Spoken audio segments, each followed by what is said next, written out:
खुशीराम बिहारी 100 रुपया। चिंटू कुमार बिहारी 10 रुपये। मलूका 10 रुपये। गुप्तदान 10 रुपये। चंदन बिहारी 100 रुपया। ग्वालियर चाट भंडार रोड़ी 50 रुपये। करमजीत के कई ते रोल ते 100 रुपया। जसराम चैनी वाला 50 रुपये। बलौर सिंह के कई दे रोल ते 100 रुपये। फिर साढ़े ज्ञानी साहब गड्डा सिंह दशरथ और के कई दे रोल ते 50 रुपये। सती महंत के कई दे रोल ते सारे ही दानी सज्जन परम पिता परमात्मा के चरणों के विच अपनी श्रद्धा अर्पित कर रहे हैं। परम पिता परमात्मा इन्होंने बहुता देवे, दिन दुगनी रात चौगुनी तरक्की देवे। कृष्ण प्रजापत उन्होंने वालों सूचना है कि उन्होंने मोबाइल डिग पिया सी परसों डिग्या। जे किसी मेरे वीर नूं मिले तो या तो उन्होंने पहुँचा दे या इतने स्टेज पर पहुँचा दे, बड़े धन्यवादी होवांगे। ते हुण एक झांकी ते उदों बाद एक सीन माता दी झांकी बहुत अच्छी है, तुसीं बह के देखो माता जी दी झांकी। तेरी सदा ही जय।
मुझको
ये साडे मेकअप मास्टर ने ओम प्रकाश जी, जिन्होंने झांकी तुहाडे सामने प्रस्तुत की, बहुत अच्छी।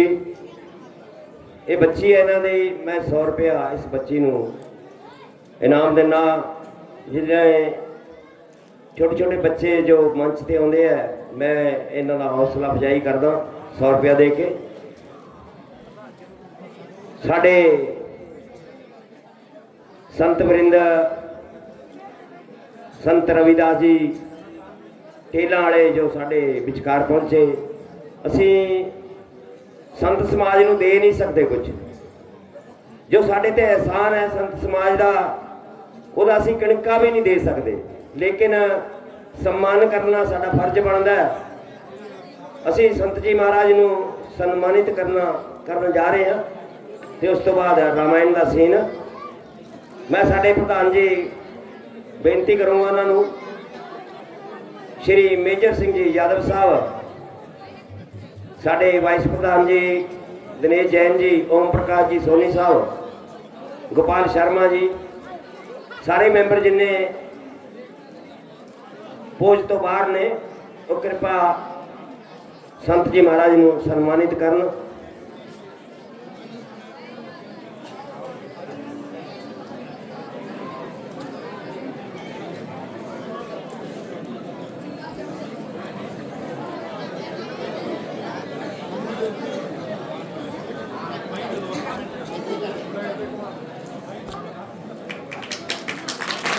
ताड़ी मार दे बोल सियावर रामचंद्र की।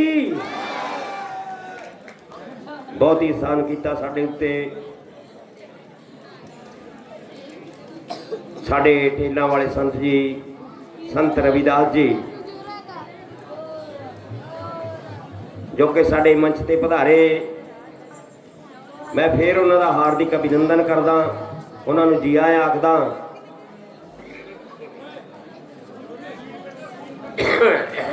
ते हुण रामायण का अगला सीन,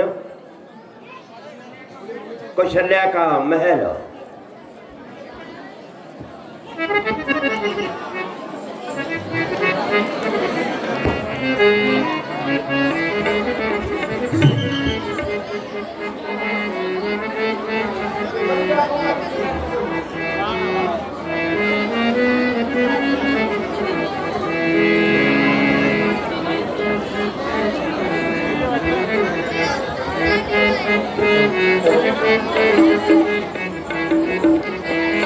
बादी, आज मैं बहुत खुश हूँ, मेरा राम राजा बनेगा।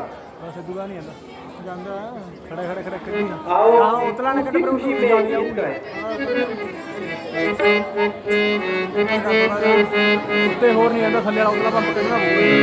राजा बनेगा मेरा चंदन गिरी, मेरा तन मन नाचे। राजा बनेगा मेरा चंदन गिरी, मेरा तन मन नाचे। राजा बनेगा मेरा चंदन गिरी, मेरा तन मन नाचे।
पर जब कदम धरेगा, राज गद्दी पर जब कदम धरेगा, दुनियों के टुकड़े दर्द हरेगा, दुनियों के टुकड़े दर्द हरेगा।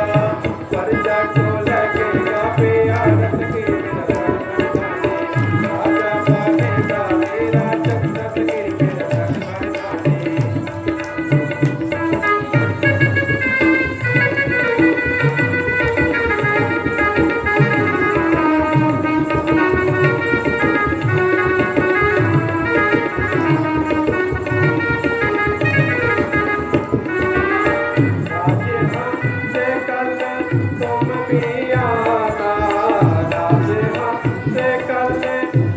में आना, सुंदर नागे में लिख कर लाना, सुंदर नागे में लिख कर लाना। कलम तेरी करके करम गिर मेरा तन मन नाचे, प्यारा लगे है मेरा बेटा फकीर मेरा तन मन नाचे, राजा बनेगा मेरा शंकर गिर मेरा तन मन नाचे।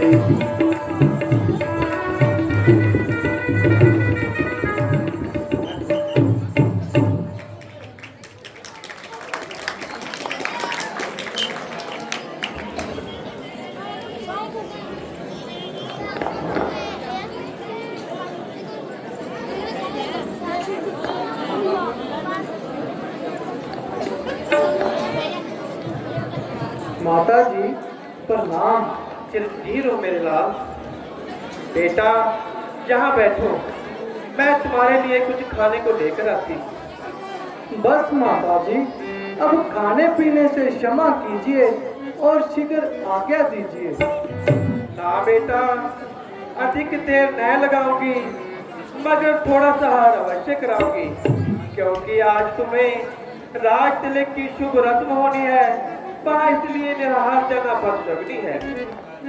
माता जी, राज तिलक के लिए जो वचन निकलना था वह कब का निकल गया और मुझको बजाय अयोध्या के जंगल का राज्य मिल गया। ना बेटा, ये कैसे शुभ वचन मुख से निकालते हो और बिरथा मुझे चिंता में डालते हो। माता जी, जो बात मैंने कही है वह वास्तव में सही है। आखिर क्या मामला है, जरा मुझे तो बताओ, शीघ्र वृत्तांत को सुनाओ।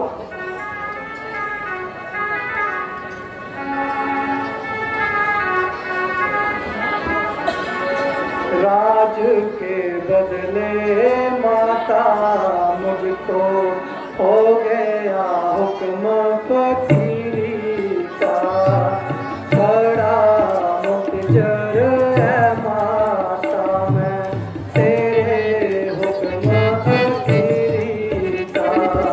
बैठी थी मैं कुटी में तो खाने को पाने सुन कर तेरी बातें मेरी रही बदन में जाने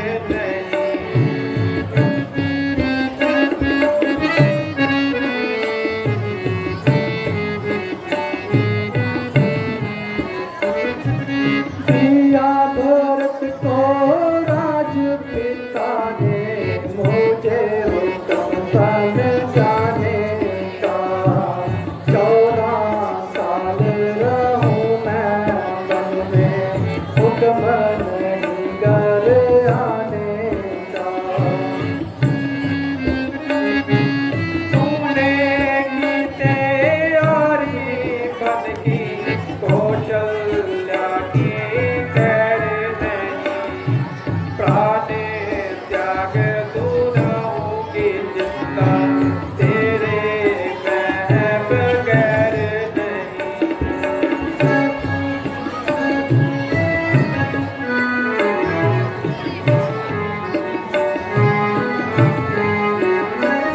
हुक्म नहीं अब रहा मुझको घर का खाना खाने का।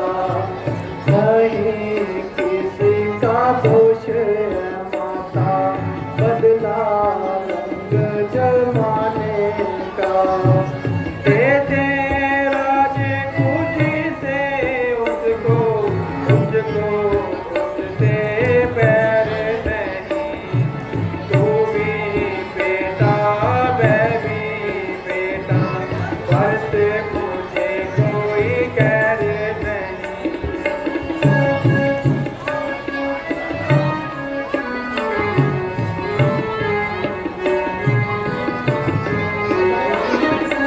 राज पाट का गम नहीं मुझको, मैं कुछ अमीरी का। राज के बदले माता मुझको हो गया हुक्म फकीरी का।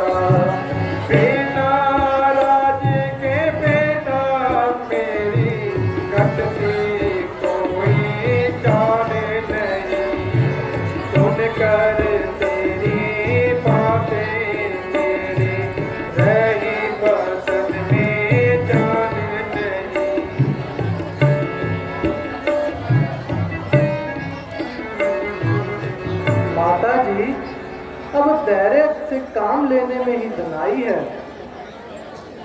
बेटा कोई सहारा तो हो।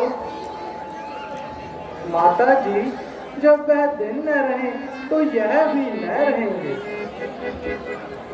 अच्छा बेटा, जिस तरह होगा जबर सहेंगे, लेकिन उस पराई बेटी को क्या कहकर समझाएंगे।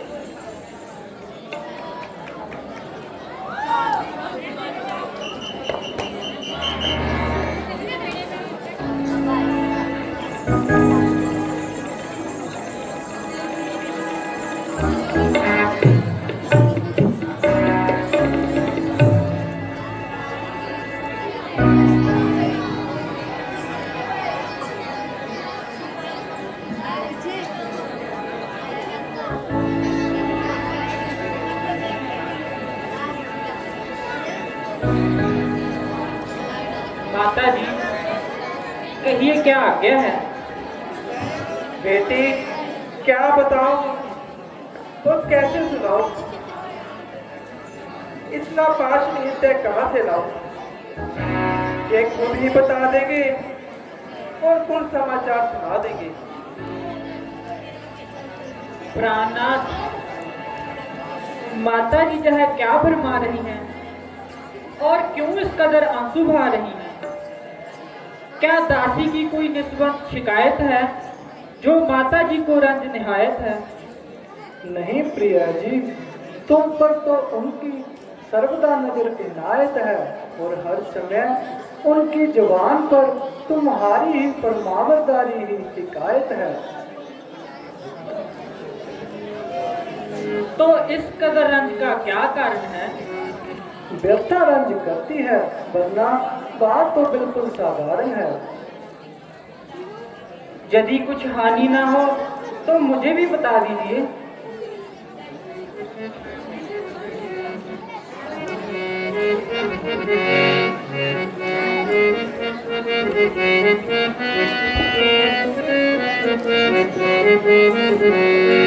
मैं तो हुक्म पिता का मान आज ही जाता हूँ जंगल, तो मैं तो हुक्म पिता का मान आज ही जाता हूँ जंगल, तो रहना नहीं यहाँ मुझे आपके साथ, रहना नहीं यहाँ मुझे आपके साथ।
जी की आज्ञा से 14 साल के लिए वनवास में जाता हूँ और सबने तो आज्ञा दे दी है, अब तुमसे आज्ञा चाहता हूँ। 14 साल व्यतीत होते ही शीघ्र तुम्हारे पास आऊंगा और एक पल भी देर न लगाऊंगा। प्राणनाथ, जो कुछ पिताजी की आज्ञा है उसके बारे में न मुझको कोई ऐतराज है और न उनके काम में दखल देने का मजाज है। जब आपका जंगल में क्यार है तो मेरा अयोध्या में क्या काम है? अगर आपको वनवास है तो मुझे भी वनवास है। मेरे लिए वही अयोध्या है जहां आपका निवास है। प्रिया जी, तुम जंगल के कष्ट सहन नहीं कर सकोगी, वहाँ बहुत कष्ट होंगे। आपके चरणों में रहकर मेरे सभी कष्ट दूर होंगे। वहाँ जंगली जानवर तुमको सताएंगे। हम उनसे अपना मन बहलाएंगे। तुम मुसीबत के वक्त मेरी सहायता करो, जो आर्य स्त्रियों का धर्म है। मेरा साथ जाने का भी यही परिणाम। तुम तो मंतक लड़ा रही हो और बात को कहीं से कहीं ले जा रही हो। मेरी आपके सामने मन तक लड़ाने की हरगिज ताकत नहीं और सच पूछो तो बात करने की भी लियाकत नहीं।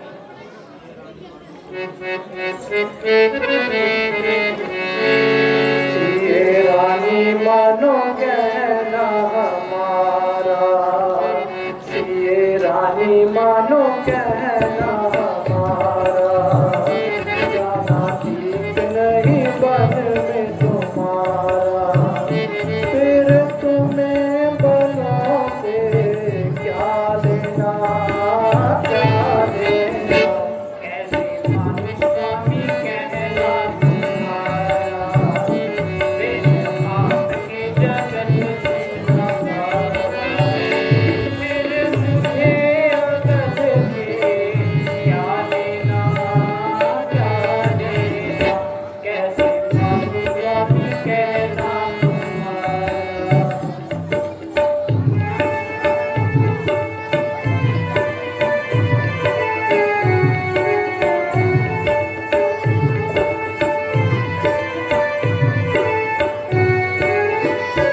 वनवास मिला है मुझको, तुम क्यों जाती हो मेरे संग में। सुन सुन कर तेरी बातें मेरा जिया पड़ा उलझन में। मत करो तकरार, ये संभालो घर बार, मत करो तकरार, ये संभालो घर बार।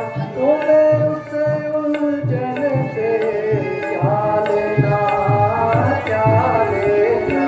कैसे मानो स्वामी कहना तुम्हारा, मेरे आपके जगत सुना।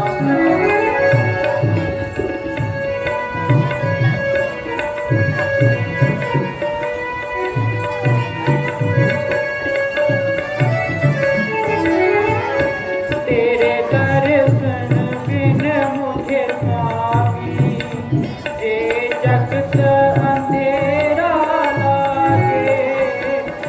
सुख के तुम मेरे स्वामी, क्या दूसरा मेरा लागे। मेरी विनती है ना चरणों के पास, सुनो विनती है ना चरणों के पास। फिर मुझे अवध से क्या लेना, क्या लेना। ये रानी मानो कहना हमारा, कैसे मानो स्वामी कहना तुम्हारा।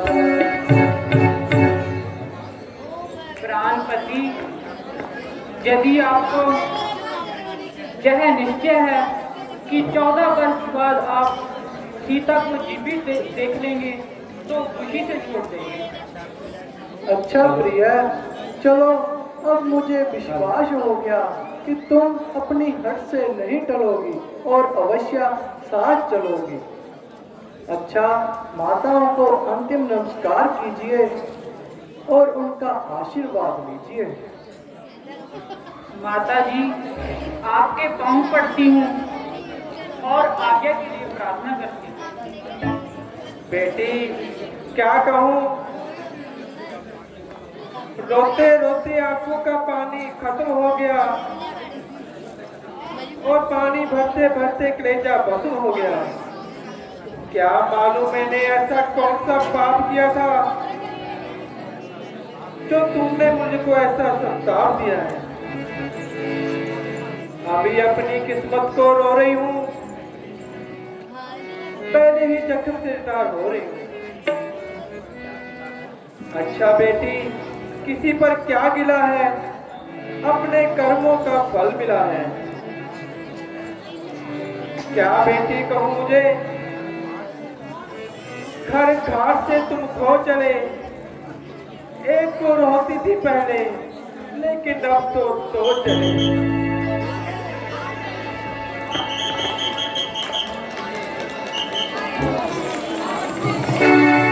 वह कौन मांगने वाली है जो मांग रही है राज तलक? अधिकार जिसे है गद्दी का, उसका ही होगा आज तलक। अन्याय कर होता है तो चुप रहने में संतोष नहीं, पर चारे की भी खूब रही, क्यों चाहे जब कोई दोष नहीं। है लक्ष्मण, जरा होश करो, इस कायरता के क्या अर्थ हैं?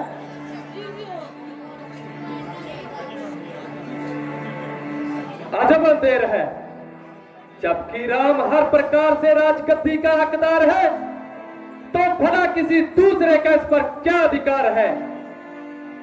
यूं रोने और गिड़गिड़ाने से कभी राज नहीं मिलते।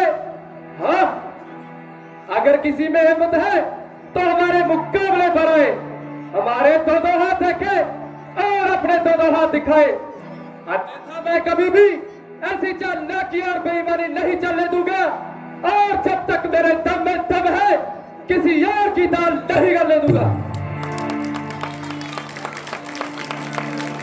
प्यारे लक्ष्मण, मुझे सख्त अफसोस है कि तुम्हारी तबीयत में क्यों इस कदर जोश है। जरा सोचो, किसके हाथ देखोगे और किसको दिखाओगे, किससे लड़ोगे और किसके बरखिलाफ तलवार उठाओगे। बगैर सोचे समझे मुंह से बात निकालते हो और व्यर्था ही अपने आप को पापों में डालते हो। अब तक बहुत खून जिगर का पिया और अपने आप को बहुत जब्त किया, मगर माता जी की जहावस्था देखकर मेरा सीना चाक हो गया और कलेजा चलकर खाक हो गया। मेरी उपस्थिति में माता जी को इस कदर आदर, मेरी जिंदगी पर लाख की लानत और धिक्कार। माता जी, मन आंखें खोलिए, लक्ष्मण आपके कदमों पर निसार है, और यदि फिर भी नहीं खोलती तो लीजिए, लक्ष्मण से पहले मरने को तैयार है।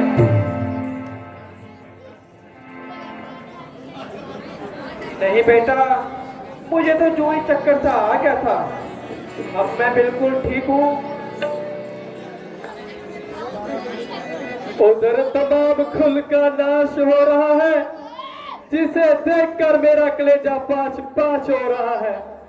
इधर पिताजी की हालत भी बद से बदतर होती जा रही है, उधर माता जी भी अपनी जान खो रही है, और इधर सीता माता बेचारी अलग खड़ी कोने में रो रही है।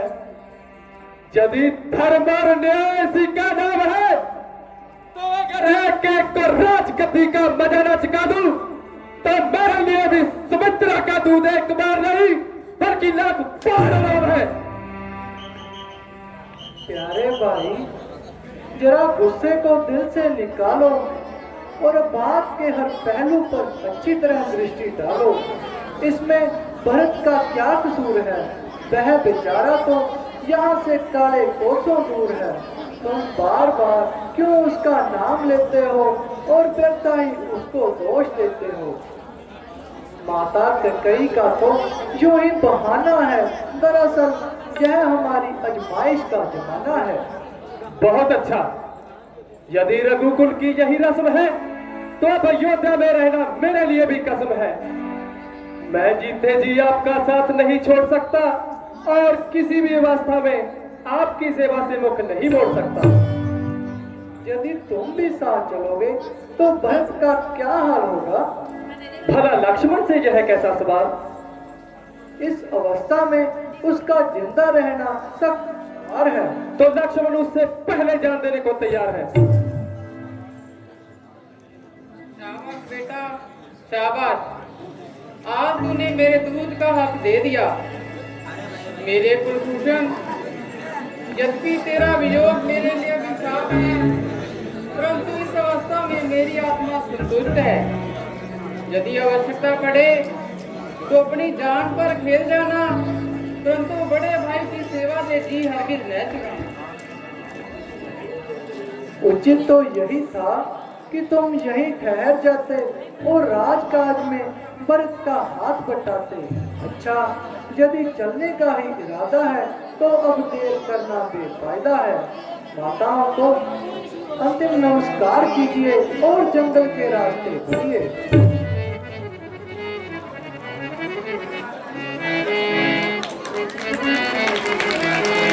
माता जी से आज्ञा लीजिए।